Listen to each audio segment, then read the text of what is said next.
Bonsoir à tous et bienvenue dans le journal de TF1. Du nouveau du côté des graffitis, désormais les graffeurs sont des artistes très cotés sur le marché de l'art. Certaines de leurs œuvres se vendent à des dizaines de milliers d'euros, comme nous le montre Emmanuel Chartoir et Yvon Aluni. Sa marque de fabrique, une flèche rouge. Sa signature, Jeff Aérosol. Son métier, peintre pochoiriste. Ça fait 27 ans que quand j'enlève le pochoir, je me dis « Waouh, ça marche !» C'est comme un jeu de gamin, quoi.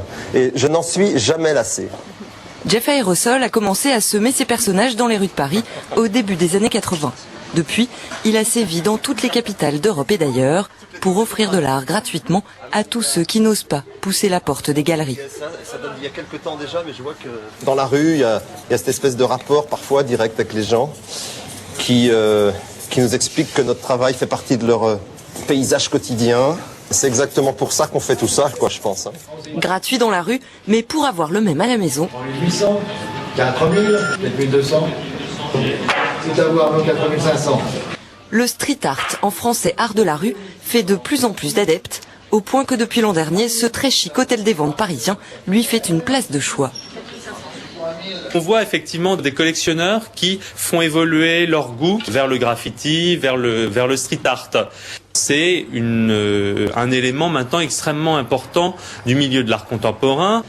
Le plus bel exemple de cette explosion des prix du graffiti, l'artiste sur qui tous les yeux sont braqués et qui lors de cette vente a atteint le record de 35 200 €, c'est lui, John Wan.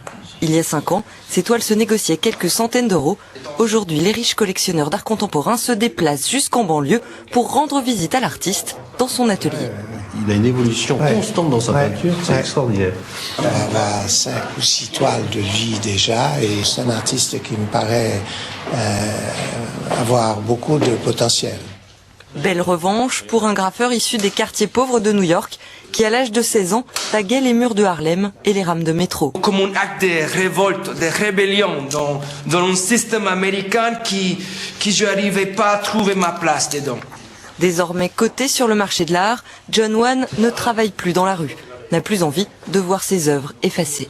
C'est un jour, ma peinture, il arrive d'être dans des musées et avoir une longévité pour des siècles. Ça sera la vraie revanche.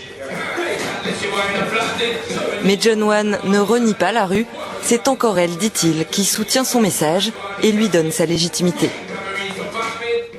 Voilà, et on va faire bien sûr un nouveau point météo avec Evelyne Delia.